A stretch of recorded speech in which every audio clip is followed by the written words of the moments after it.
Yesu nashimwe. Ati ni wewe nuganze, ni wewe wavutse kugira ngo amahanga atabagwe. Bahejeje gukora ibyo, Imana irabarongora ibabwira ati ntimusubize kwande kwa Herode, ntimusubire ku mwasi, tumbe inzira, ca mu yindi nzira musubire iwanyu. Yesu nashimwe.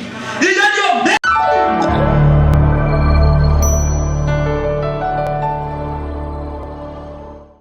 none rero nanje reka dusangire amajambo y'Imana.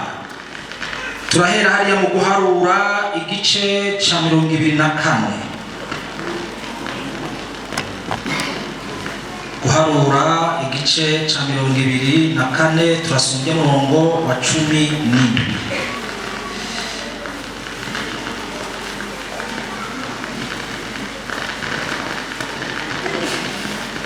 Igice ca 24 n'umurongo wa 17 haravuga ngo ati ndamubona ariko si ubu nyene, ndamwitegereza ariko ntari hafi.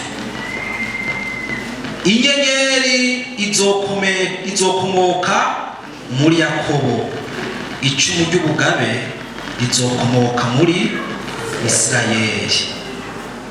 Hariya muri Matayo naho turasoma. Muri Matayo ubutumwa bwiza uko bwanditswe na Matayo igice ca 2.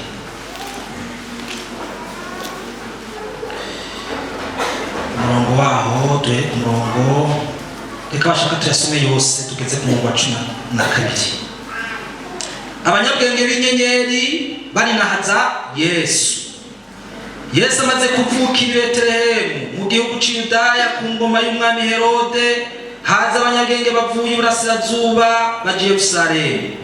Barabaza bati umwami w'Abayuda yavutse ari hehe? Kuko twabonye inyenyeri yiwe turi iburasirazuba, none tukaba tuzanywe no kumushengerera.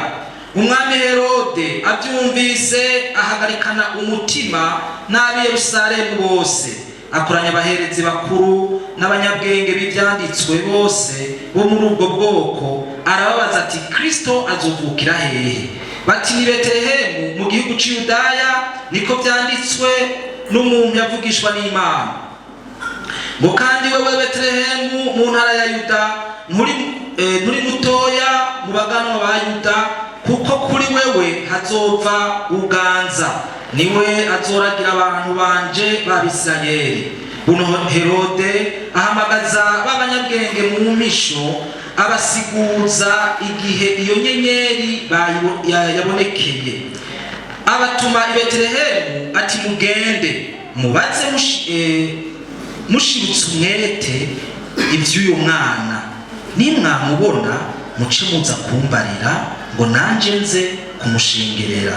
Nabo bumvise iby'umwami baragenda, maze iyo nyenyeri babonye iburasirazuba irabarongora, irinda ishika hejuru y'aho umwana ari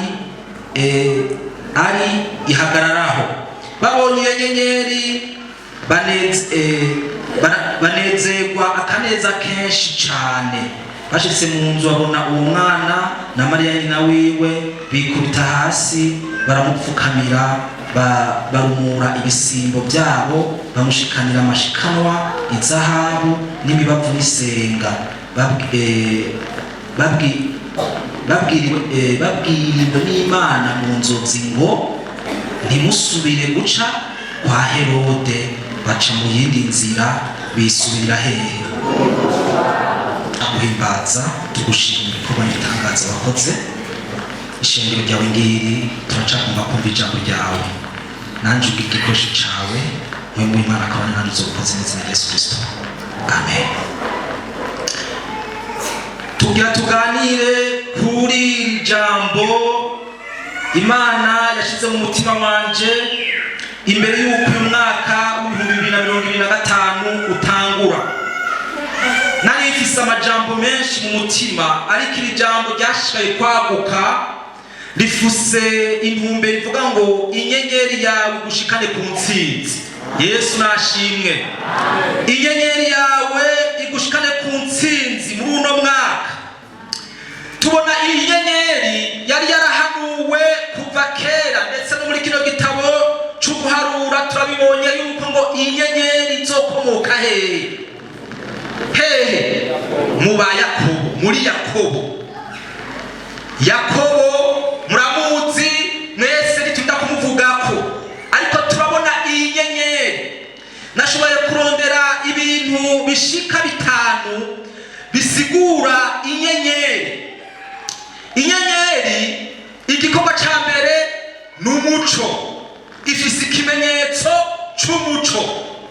Bibiliya tubwira ko isi yari umwijima, Yesu acaza nk'umuco kugira ngo amurikire abari mw'isi. Yesu nashimwe.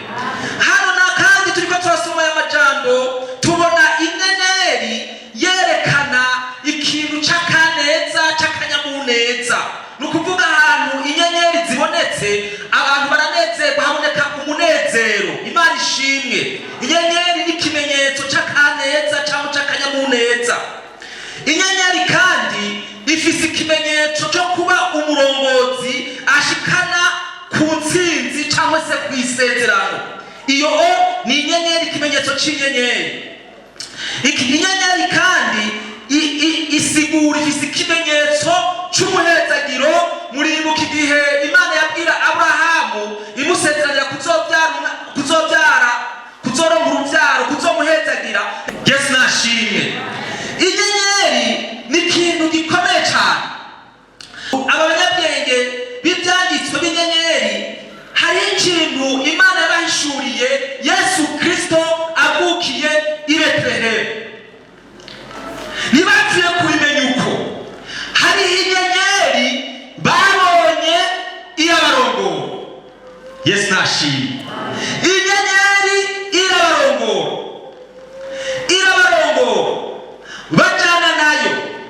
Ikibazo gusa bagiye kugira ni ukuyihenda, bakaza kubariza aho umuntu atazi ikimenyetso cy'inyenyeri.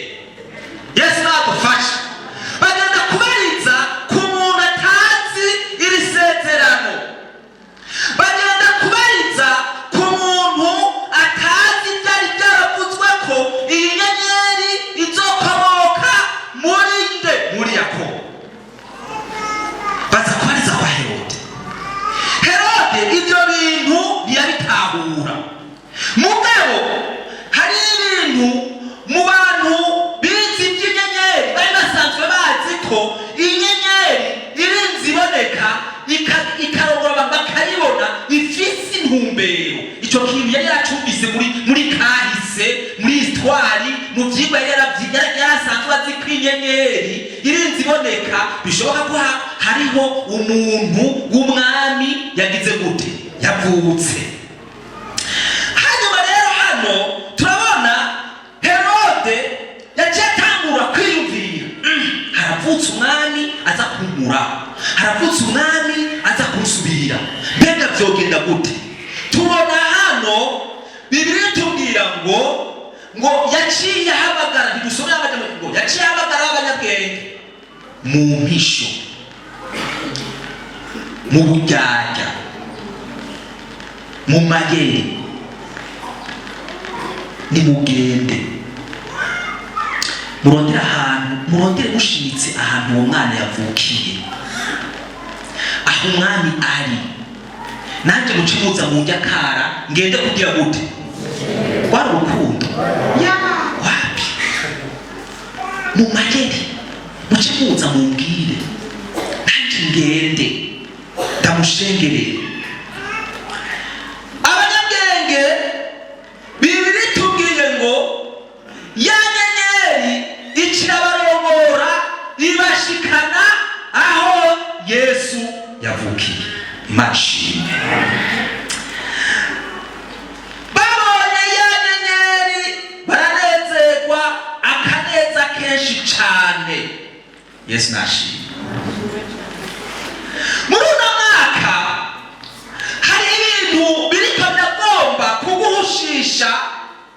Inyenyeri yawe iriko irakurongora kugira ngo igushikane ku ntsinzi, ariko hari ibindi bintu muri wowe biriko biraza bikunyiganiza mu mayeri, bikwereka ko wokatira ahandi hantu. Imana data wa twese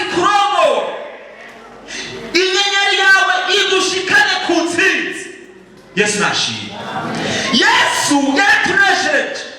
Yesu yatuzaniye intsinzi, natwe tuzonesha. Naho ibiturondera ari byinshi dutegerezwa kunesha mu izina ryiwe. Yesu nashimwe. Dutegerezwa kunesha. Inyenyeri yawe muri uyu mwaka wa 2025 ikurongore igushikane ku ntsinzi. Yesu nashimwe. Igushikane ku ntsinzi ariyo Yesu Kristo. Ikwereka iby'agakiza, ikwereka umugisha wawe, igushikane ku masezerano yawe, gushika mpaka twambutse Yorodani tukagera mu gihugu c'Isirayeli, igihugu c'Isiyoni. Imana nishimwe. Ngo bahashitse rero bagira kaneza, bagira akanyamuneza kenshi cyane. Bashitse mu nzu babona uwo mwana na Mariya nyina wiwe bikubita hasi baramupfukamira, barumura ibisembo byabo, bamushikanira amashikanwa, izahabu n'imibavu n'isenga. Ibi nabyo bifise insiguro ikomeye. Murabona, kugira ngo ushike ku ntsinzi bigusaba kwitanga. Yesu nashimwe. Kugira ngo ushike ku isezerano ryawe biragusaba ukwitanga, biragusaba kugira ibintu uhebye, biragusaba kuva mu bintu byari gusabaje maze ukavuga ati jewe inyenyeri yanjye icyandongora. Bano bantu hari ibintu by'agaciro bari bashikaniye uno mwami yavutse. Tubonye ngo byari ibintu by'imibavu, ibintu by'isenga, ibintu by'izahabu, ibintu by'agaciro. Yesu nashimwe. Ibintu by'agaciro. Mbega wewe kugira ngo ushike ku ntsinzi, ko hari inyenyeri iriko irakurongora, kugira ngo ugushikane ku ntsinzi, kugira ngo ugushikane ku byo Yesu yagusezeraniye, ugomba gushikana iki? Ugomba guhera iki? Muri Yesaya havuga ngo umuntu w'umutima umenetse ahindishwa agashinji n'ijambo ry'Imana, uwo ngo nibazogira gute? Nibazogira nti? Niwe Imana izabizako iki? Inyonga zayo. Haleluya. Imana ishimwe. Umuntu afise umutima umenetse, umuntu ahindishwa agashinji n'ijambo ry'Imana, uyo muntu Imana izomuhoza kw'inyonga zayo. Mu yandi majambo, inyenyeri y'ibizomurongora imushikane ku ntsinzi. Haleluya. Yesu nashimwe. Ariko bisaba kumva ko mu mutima wegukiye Yesu, kumva ko mu mutima wamenetse, muri wo kumva ati jewe uko ndi kose Yesu naje. Yesu nashimwe. Uko ndi kose Yesu naje. Uko ndi kose Yesu naje. Nakuzaniye ibyanje byose ubigabe ubiganze. Ibiriko nabuza abantu gushika ku ntsinzi ni ibyaha biriko birajuragiza abantu. Inyenyeri hakubarongora ibajana ku ntsinzi, ikabarongora ibajana kwa babuze intsinzi. Yesu nadufashe. Yesu nadufashe. Senga Imana muri uno mwaka Imana igushikane ku ntsinzi yawe. Isende umutima itandukanye n'ibyo kubuza gushaka ku ntsinzi. Ibyo nabyo ni ibyaha. Abantu benshi birabajuragiza, bikabashikana kwa Herode, ariho wa mwasi atugwaye. Ariko ndakwipfurije kurongorwa n'inyenyeri igushikane ku ntsinzi. Haleluya. Igushikane ku ntsinzi. Wumva woshikana iki Yesu? Wumva woshikana iki Yesu? Twumvise ijambo ry'Imana rivuze ngo bahejeje gutanga ya mibavu, bahejeje gutanga za senga, bahejeje gutanga bya bintu byose. Nashimwe. Ijwi rimeze gute? Ijwi rimeze gute? Ijwi ribabuza gusubiza mu nzira ija kwa Herode. Inzira ica irangurura igenda waje muri inzira basubira mu gihugu ca hehe ciwabo. Yesu nashimwe. Hari ikintu bari bahejeje gukora, bari bahejeje kwemangira umwami ni wewe mwami wacu. Yesu nashimwe. Ati ni wewe nuganze, ni wewe wavutse kugira ngo amahanga atabagwe.